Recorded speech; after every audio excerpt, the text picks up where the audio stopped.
Well for Pingree AP Biology. I'd like to show you how to um, graph your duckweed data. So I made up some fake duckweed data, and I have here the molarity of the solution, and then change in surface area, which you'll have to calculate by subtracting your initial minus your final, or actually your final minus your initial to get a positive change in surface area. And then 2 times the standard error of the mean, which you're going to get by, um, you can get the standard errors from the analysis of variance you're supposed to do, and then multiply them by 2. So that's what I have here. And basically, what I'm going to do is I'm just going to select my average surface areas, and I'm going to go to Insert, and I'm going to go to Graph. I'm going to choose my graph. So I got my graph here.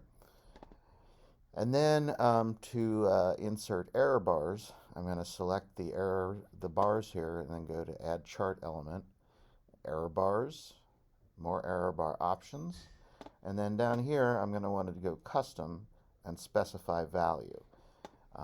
And then for the positive error value, you just select the row here that has 2 times the standard error of the mean.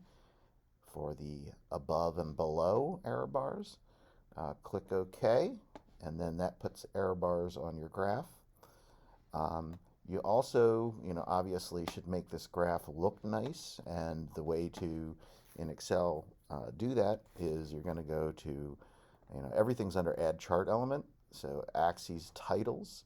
You can put a horizontal axis in there, and oh yeah, let's say this is concentration and molarity, big M molar. And notice that this decided to number my, it's not 1 molar, 2 molar, so we need to fix that.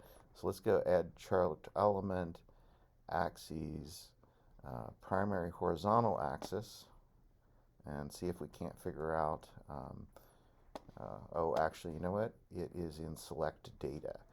And so select Data and go to Horizontal X-axis labels, and then my horizontal X-axis labels are right here. That's my molarity. And so if I say OK, then it should Add Chart Element, Axes, Primary Horizontal. There we go. They show up now.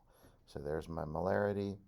And you know what? Add Chart Element, Axes Title, Primary Vertical. And I can say, what is this? This is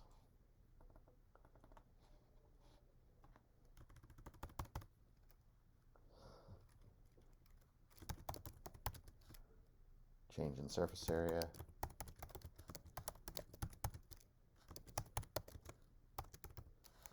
And we want to do millimeters squared.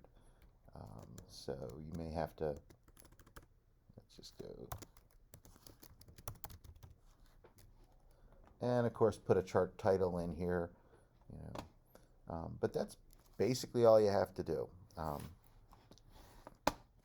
Good luck.